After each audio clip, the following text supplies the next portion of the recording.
Okay, we will call the October 7th meeting of the Planning and Zoning Commission to order. Can I have the roll call, please?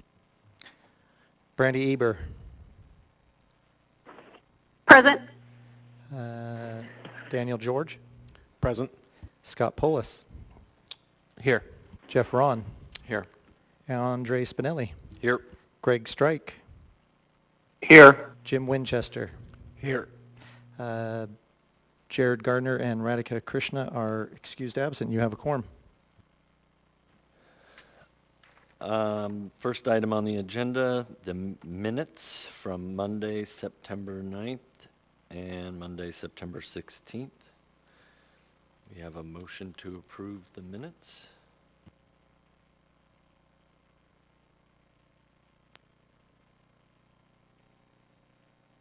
Moved by Commissioner Rong, seconded by Commissioner George. Any discussion on the minutes? Any objections to the minutes? Hearing none, the minutes are approved. Next item, any disclosures? Are there any commissioners that have anything to disclose? Commissioner Polis. I was absent from the September 29th meeting when case 2024-0087 was presented. I've since reviewed the case and recording of the meeting and am able to participate. And also I have a second thing to claim, just to make it not weird, that my employer is presenting a case tonight, but it's an information-only case, so that is why I'm here. Thank you. I do not see any conflict for Commissioner Polis. If anybody disagrees, please speak up. Can we make him present it? Just kidding. I withdraw. Disclosure for Commissioner Strike. Commissioner Strike, go ahead. Yes, thank you. I was not present at the last meeting and would not be able to participate on the consent agenda items that are coming up. Thank you. Commissioner Winchester. I also was not present at the September 9th and 16th meetings when case 2024-0088 was presented, and I will not be participating in the consent agenda tonight. Thank you. Any other disclosures? Hearing none, we will move on to informational item, case 2024-0094. Can we please have the staff presentation? Yes, thank you, Chair. So this is an informational item. It's the first step in the Context-Sensitive Solutions, or CSS, Transportation Project Review. This one is for rehabilitation of Fireweed Lane from Spinard Road to the Seward Highway. This road is jointly owned and maintained by the municipality and the state. At the conclusion of the project, the municipality will assume full ownership and maintenance. The project will improve motorized and active transportation needs, as well as business circulation and access along the corridor. I just wanted to point out a couple things that I thought were important in the concept report. Pages 11 and 12, so that lists the problems to be solved, and then table 1 on page 12 has identified issues. So the commission will see this project again when it's further along in its design for the second phase, the DSR. That's when you'll make a formal motion to evaluate, and there will be a written staff report.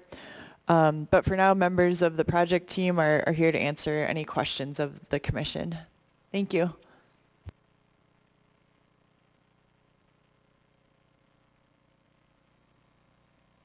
Are there any questions for staff or the project team?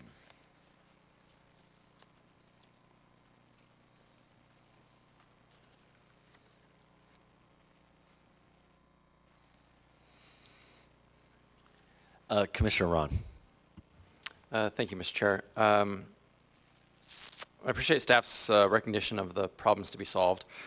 My question is on page 11, the fourth bullet, improve business circulation and access. I may have missed it, but would appreciate some context about that problem, as I didn't see data to necessarily support it. So lots of information about multiple curb cuts. I'm very familiar with the roadway, as I think we all are. Would like to think it's unique in Anchorage, but it's probably not, given the amount of commercial driveway curb cuts and the interactions between motorized, non-motorized access throughout the corridor. Could you please give me a little more information about that element? Why is it a problem to be solved? You need to tap the button, and then there you're on. The one that says press. Thank you. Can you please spell your name for the record? Yeah, my name is Joe Taylor, Joetaylor, and my firm is Lounsbury & Associates. I'm the consultant team project manager. Chief Baskey with the Department of Transportation's here this evening as well, if you guys have questions for DOT. With respect to business circulation, it's a great question.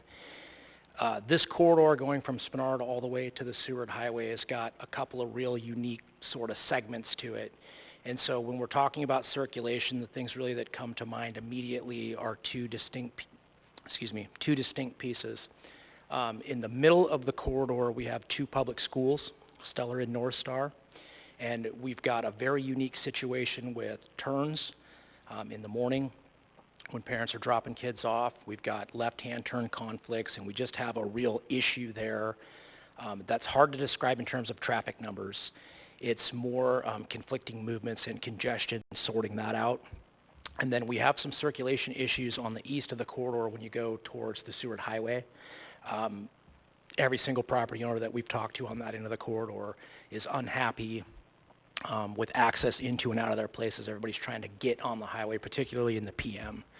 So that's really sort of the business circulation.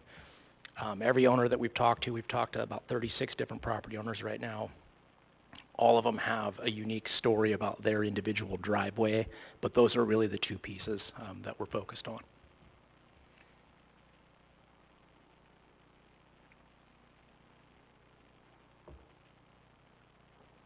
Anybody else?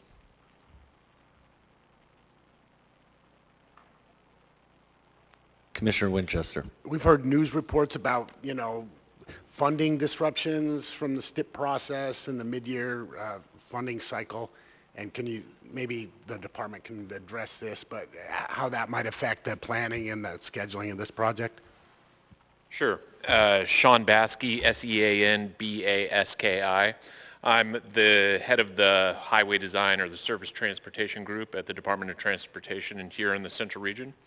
So there's been a number of news reports regarding the STIP, the Statewide Transportation Improvement Program. And, this project in particular is funded by the TIP, which is the Transportation Improvement Program. There's a ton of acronyms in our line of work, so forgive me. But that is funded through AMATS. And AMATS, is largely not seeing a lot of disruptions. So AMATS is the joint collaboration between the state and the city in allocating federal funds within the municipality of Anchorage or a set aside of those funds. And so those programmed out funds, aren't expected to see any issues. Construction for this project is a number of years away. And so any of the short-term issues that we've had, which we're looking to resolve with the Federal Highway Administration, who funds almost all of our projects. But a majority or the large portion of the overall program, nearly $1 billion worth of projects, are unaffected. Mm-hmm.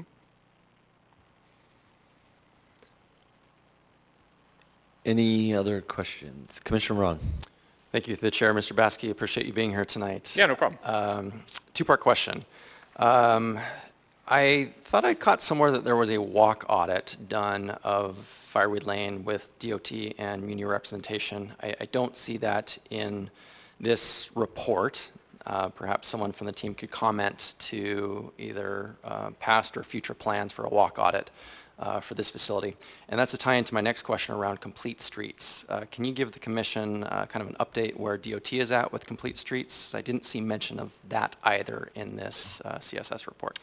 Sure, yeah, great question. And they can probably cover the walk audit. I attended the walk audit. It was more of an internal thing amongst the team, not necessarily for the general public, for us to familiarize ourselves and put our, in all the users' perspectives throughout the corridor. A number of DOT staff attended it, as well as Muni, and then certainly the project staff. When it comes to Complete Streets, for those not familiar with it, I like to term it in a high-level conversation about it's a safe place for all users. And so it's not only is safe, but feels safe. And so there's a lot of talk in the industry moving in that direction. A couple of years ago when I visited a national conference, that was, a lot of the conversations. So there is a Complete Streets policy for AMATs. And so this is an AMATs funded project, and so certainly needs to comply with the AMATs policy. The Department of Transportation itself is also developing a Complete Streets policy by one of the national figureheads for that kind of thing. We're currently in progress. I think we started it half a year to a year ago, but still developing it. Things are in the works, but not complete yet. That doesn't mean that we can't or shouldn't comply with, the ideology that Complete Streets is. And then, there's also other kinds of things that are in that general umbrella. And so safe systems approach is another terminology that a lot of folks in the industry are starting to use. And so there's the highway safety plan that introduces that. There's lots of conversations about that going on, including, the new DOT and municipality task force, and how we're trying to address a lot of the safety concerns associated with vulnerable road users along our corridors.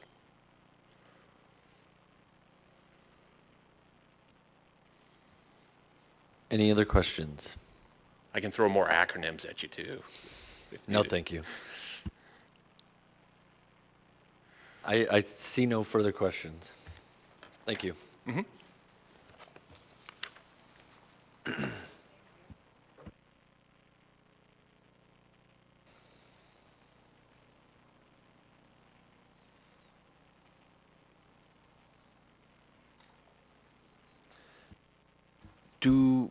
Do we know if we have a quorum for the consent agenda? Yes, Mr. Chair. Okay, we will move on to the consent agenda. Is there a motion to approve?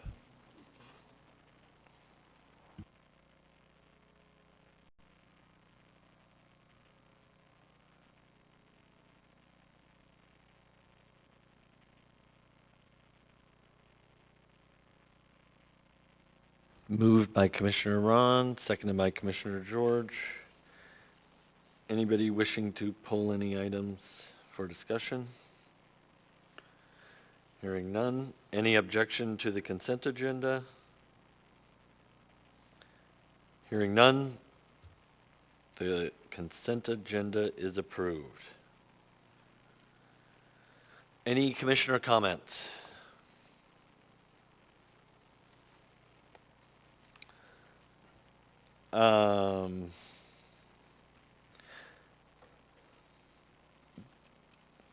Seeing none, we will move to adjourn.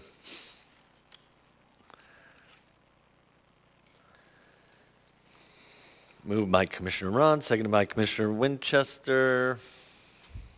I hear no objections.